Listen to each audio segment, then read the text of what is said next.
Dynamite Delight. Only thing I'm going to say is this.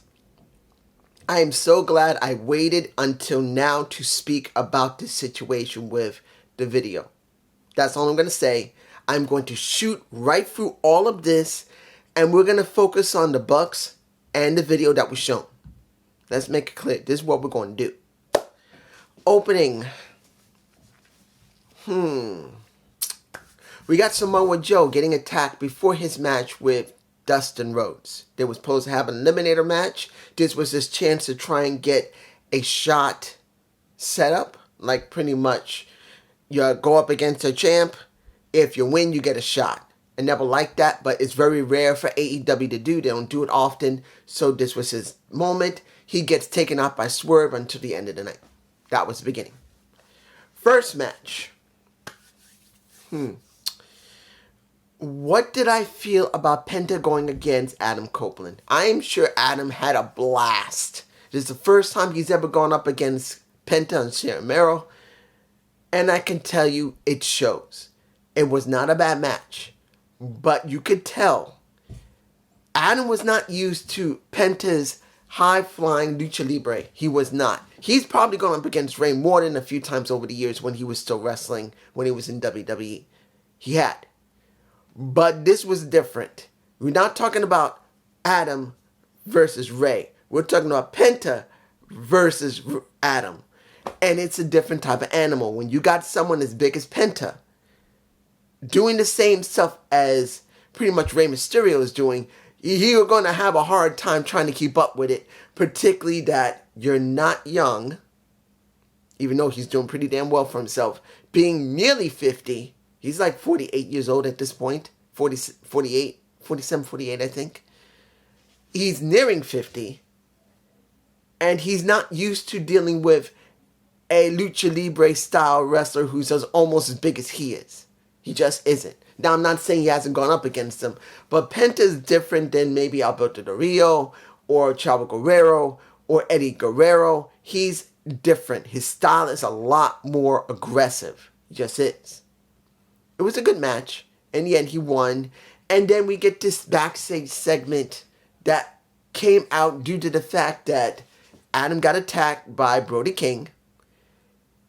You got Willow Nightingale coming out to try and help him because Julia Hart was there. And she went after her and faced down a Brody King face to face, but didn't do anything. And now we're going to get a match between those two, Brody and... The thing that got me, he said the rated R chicken hawks. What? Even, let's make it clear. You don't get someone breaking character like Eddie Kingston going... Even he was like, what the fuck? He looked like he wanted to just freaking laugh because that was Adam off the cuff. That was flat out Adam off the cuff. That was it. He didn't expect him to say this going, what the fuck was that? I think he wanted to laugh at Adam saying, what the fuck was that? Not saying he would say bullshit, but he just more looked like he wanted to just, I want to laugh at you. But that was what we got. Fine. Second match. Trios match. We got Ogogo, Anthony Ogogo, Lee, and Shane Taylor versus Hook, Shibata, and Chris Jericho, who's now trying to act like he did when he was trying to guide those who were in the Jericho Appreciation Society. Let me give it to you like this. We got Chris Jericho doing what he did in the Jericho Appreciation Society, not the Inner Circle. And I don't know if that was the wisest thing to do. Honestly, I feel for me personally that he could have just stayed as he was, not really a face, heavy face, but okay as a heel. But in this case, it's kind of hard to say. He's acting heelish and he's acting face-ish, kind of wandering between the two. But it's obvious he wants to make it about himself. But I think he didn't really need to make it about himself. Yeah, he can be flamboyant and show that it could be about him.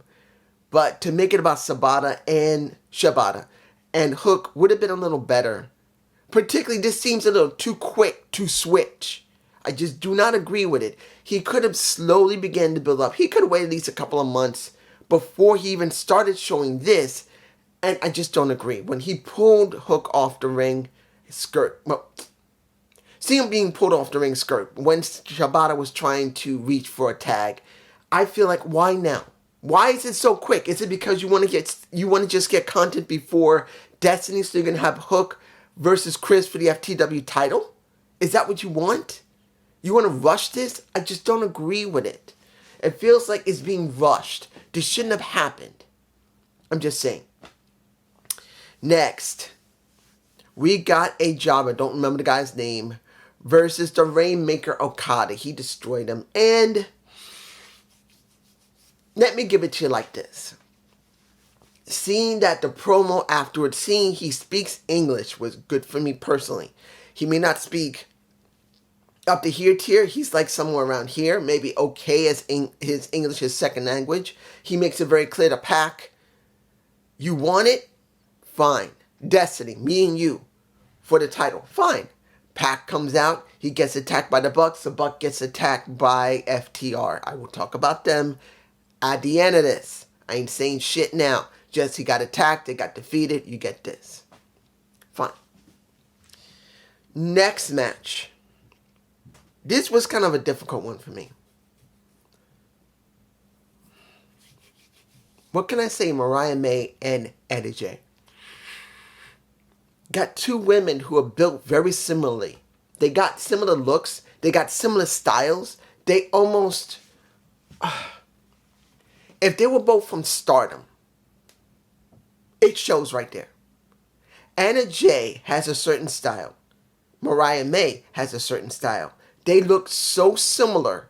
The only difference I could see physically was not the ring attire, is who literally has more proportions than the other. Because they looked so much alike. This is one of the problems that goes in pro wrestling when you got two wrestlers who are literally looking very similar to each other. The only difference is their ring attire and the proportions of their bodies. That goes along with men too. You got men who has a very similar style, similar look, and when they go in the ring, it's very hard to distinguish them. Not because you can't tell who's who, but who do you care about? Because if they're both the same, it don't look good. That's a very bad thing to see. Very bad. You should not put two people who look alike like that without a story behind it. That's what we got here. That's exactly what happened. You got Mariah May. The only thing she got before she got into that ring was a kiss on the cheek by a taste of Toni Storm because of the segment beforehand where she was going to have a drink with a Thunder Rosa and Renee Young, throws it in Thunder Rosa's face, beats the shit out of her and starts wiping off her makeup on her face. You don't got anything different between the two. Look, I'm going to tell you this. Their styles were very similar. And Mariah May got a win with a roll-up. But when you watch the match itself, who was more and better? Who was more important? Neither was important. They were both dead even. And the only thing you got is Mariah May may have bigger boobs than Anna Jay. And Anna Jay may have a little bit more cake. Yeah, I'm calling her ass cake. A little more cake than a little bit of Mariah May. They both have the same hairstyle. They're both blondish. Whether it's natural blonde or dyed. They both have very similar eyes. They both have similar lipsticks. They both have similar clothing. They are literally reflections of each other. Different color clothes don't mean a damn thing. They basically are the same. And without a story to make them mean anything, this match was meaningless until you get the wrestler that came from from Stardom, coming to the ring and doing a little bit more than what Mariah May got from a Taste of Toni Storm, who gave her a kiss on the cheek before a match. You got pretty much Anna Jay getting a kiss on... Yeah, Anna Jay getting a kiss on the lips by... What was the woman's name? Sikatia. I can't pronounce it. I'm just calling her Mai, but that's all I can remember of her name. I've never seen her before. She's a beautiful Asian woman. That's what we got there. She comes into the ring with a drink or two. She gives a little bit to Anna Jay. Or was it Anna Jay? No, I'm sorry. I said Anna Jay. I mean Mariah May. Mariah. She gave a little bit of a drink and then kissed her more than Tony Storm did. I don't know why I said Anna Jay. I'm sorry. I apologize. I mean Mariah May. That's the only difference you're going to have between Anna Jay and Mariah May. Even the names are so similar, I got them mixed up. That's where you need a story. Moving on. All right. Final match. Joe versus Dustin. Joe and Dustin wasn't a bad match. It was an okay match. Dustin gets busted open, as he normally does. This was an important match for Dustin. And I did have this feeling that sooner or later, that they are going to let let me give it to you like this. When Dustin finally calls it a day, he will be a champion again. At least one more time. I don't know if it'll be for a world title. It will probably be for a mid-card title. But he will be a champion again one more time before he retires. Do I believe he's going to become a world champion in AEW? Probably not. It would be good if they did, similar to what happened with Sting. They usually treat their legends way better than WWE did. Well, at least at this moment now, we don't know how WWE is going to treat their legends going forward because of the new TKO regime. I'm saying it. It is a regime. I don't know how they're going to book the legends from now on. I don't. Maybe they'll do what AEW is doing, where they'll treat them with better respect and treat them much better and make them look good while they're trying to help the younger talent. I don't know. But currently, AEW is the only one that's doing it correctly. But I don't think he's going to win a world championship. He probably will win a mid-card title. Worse yet, he may win a world championship in all age. That might be the only chance he's going to have. Because I don't think they're going to give him a world championship. I just don't. If they did, good. Because he does deserve to be a champion one more time. But let's move on. Now, let's get this stated. The backstage segments before the final one were good. I liked Will Ospreay. And let's make this clear. Will Ospreay took offense at what Triple H said that he didn't know how to grind. He said, bruh,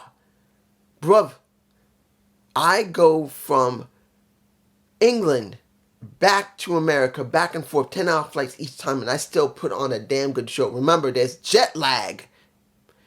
And at least I got where I got because I bust my ass, not by grinding the boss's daughter. He actually went there. That was not too surprising. But he made it clear about that, but he also wanted to put over a Bryan Danielson, which he did. And now they're getting set up for Dynasty. That's that one. Next, knowing that Trent Beretta finally was pulled. I've been saying it for quite a while. Why don't they pull the trigger on Trent Beretta turning heel? Finally, they did. I'm glad they did.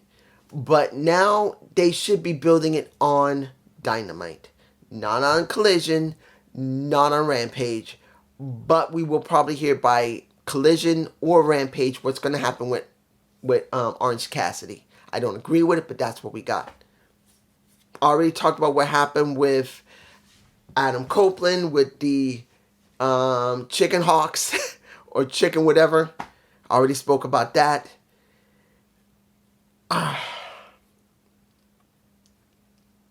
Okay. Let me give it to you like this. The final thing. This was a work shoot. It's already in my title. I already wrote my title. It is a work shoot thing. That's what this is. This work shoot. And I'm glad, as I said when I opened this video, I am so freaking glad I did not make a video on this where everyone else already spoke about it. I felt I should wait and see what's going on. As you have seen my last video on NXT, I said I'm going to wait and see. I want to see what's going on. Now, I have not heard the comments of other people, but I'm just going to tell you what happened. But it looks like a work shoot. I'll probably make a gut report after this, seeing what other content creators are going to say, what maybe, who is going to talk. I'm sure Busted Open Radio is going to talk about it. I'm sure that, Jim Cornette definitely is going to say something. The Seg Daddy's going to say something. Everyone's going to say something. I don't know about Jesse yet. I think his son's still sick with pneumonia. I hope his son is all right. If you guys are watching over there, and one of you, you know who you are, who always says they shoot themselves in the foot, you're going to go over to JD. If he says anything about Jesse, leave your love. I'm saying to anyone who watches Jesse, who watches JD, leave.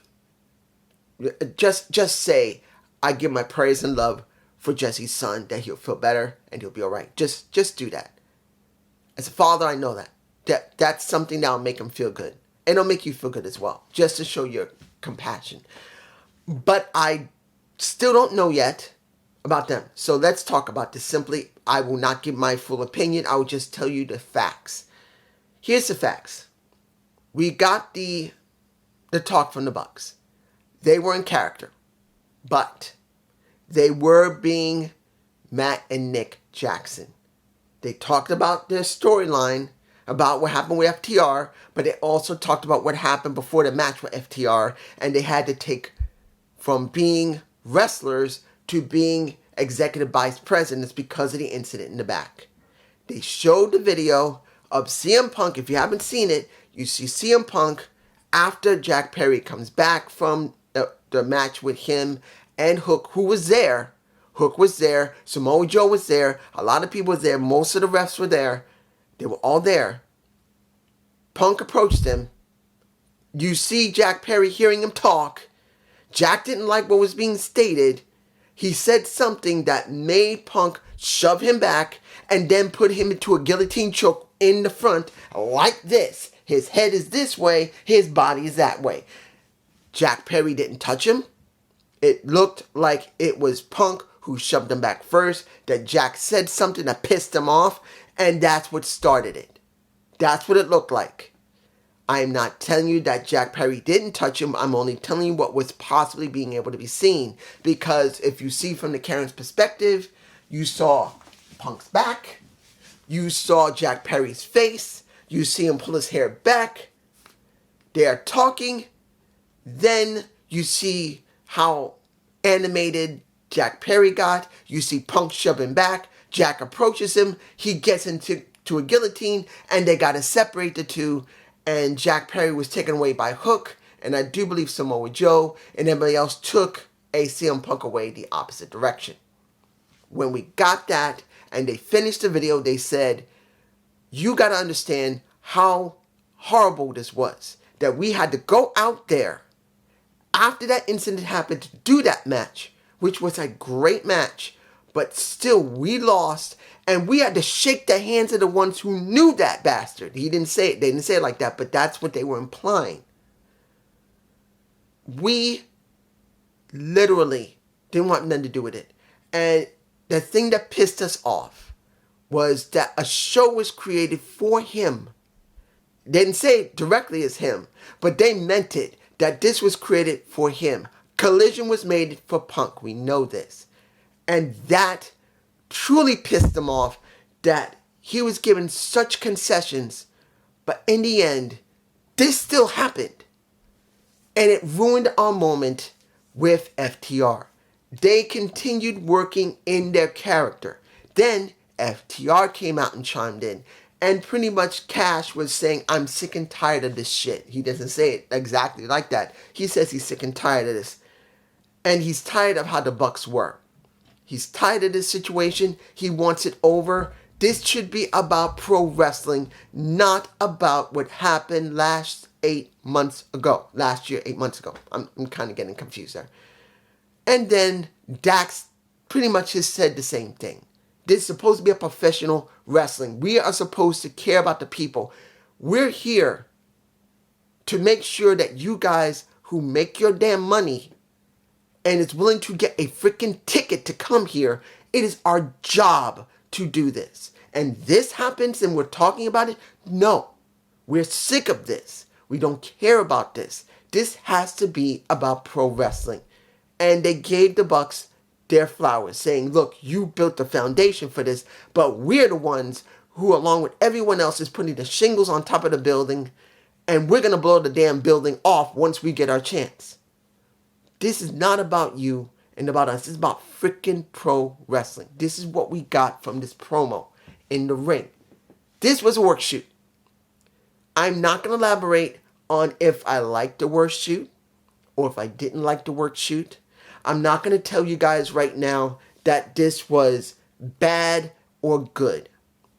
From my perspective right now, I want to wait. I want to hear what Just Alex is going to say. I want to hear what JD is going to say. I want to hear what Solid Monster. I think Jim Ross is going to chime in on it eventually. And Sleg Daddy is going to say something. Wrestling Inc. is going to say something. I know Jim Cornette is going to say something. Busted Open Radio is going to say something. For the next couple of days, I'm going to wait and I want to see what their points of view are, because I do have a point of view at this moment. But I want to get the gauge of the room. Because sometimes, and I know you're going to say, dude, who gives a fuck about them? Tell us what you think. No. This is what everyone else does, guys. You have to understand. Your thoughts are good. And you can have your own conviction. But it's easy to get caught up in a moment. Sometimes it's better to wait a little bit to let it really sink in before you speak. Look, let me give it to you like this. Here's an example. Just Alex. We've been talking about him and JD for a while now, for the last month and a half, since The Rock came back. A lot of people chimed in on what was going on when Just Alex literally just cared about seeing The Rock. And I know one person said, well, it's because of Cody and how he was acting, his ego. I understand your point of view. You know who you are, who talked about Cody and his ego. But I'm telling you my point of view. This was not 100% about Cody's ego. This was about, literally, when The Rock came back, Just Alex said it himself. He wants to see The Rock and he wanted to see Roman. He had no interest in the storyline of Roman and Cody. It was, in his own words, boring. Now understand, like I keep saying in the comments and my videos, there's nothing wrong with giving your feelings about it. If you're not feeling it, fine. But when you have an attitude like he did, like he says, boring. Giving an attitude to your fans, the ones who are watching. Look, you see me right here wiggling this camera. The ones who are watching me, shockingly enough, are fans of my channel. I can't believe I got fans. It's just some guys or ladies who want to comment. And I thank you for even doing that.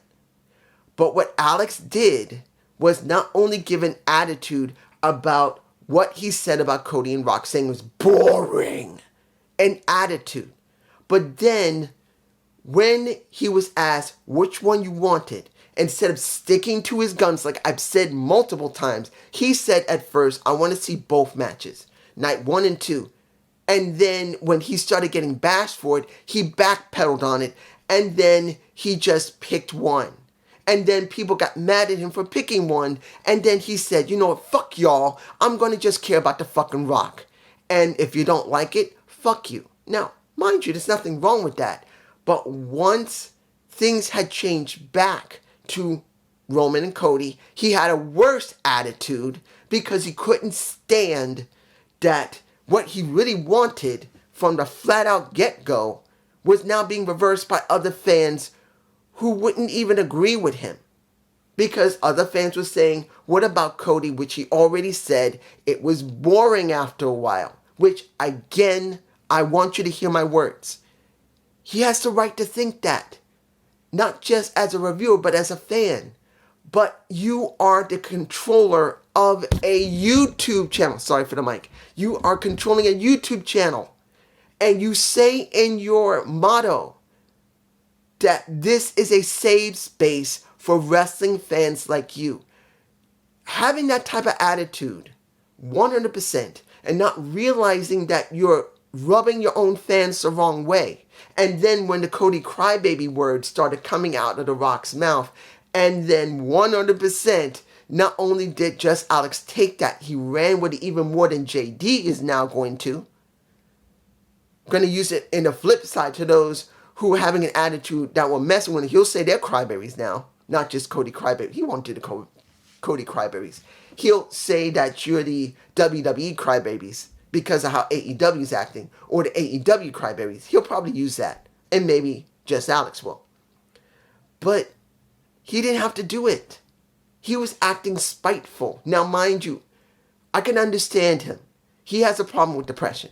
And you have a tendency to be a lot more aggressive than normal. I have the reason I botch is that I don't want to be shitting on the guy. I'm not. He has the right to have his feelings.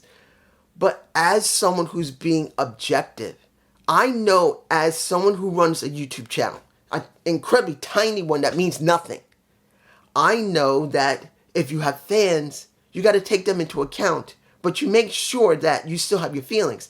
I'm going to say 100%, guys, I don't agree with Cody and I don't agree with Roman. I've already stated destroy Roman and Cody and Rock and Roman means nothing. It's about Ari Emanuel. I've stated it a long time and I've given my reasons why. With no disrespect to any one of you. I've always stated, what do we get? What have you seen on TV? And where are we going? That's what I've done. I'm not perfect at it. I never will be perfect at it. I'll try.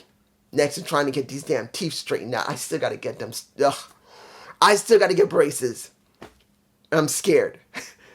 But at least I'm mindful of it. I try to be mindful. I try to be at least not a coward. I'm not a coward. But I am at least respectful enough to say, you guys got your feelings. You want this, but this is the reason why it might not happen. This is what's going on.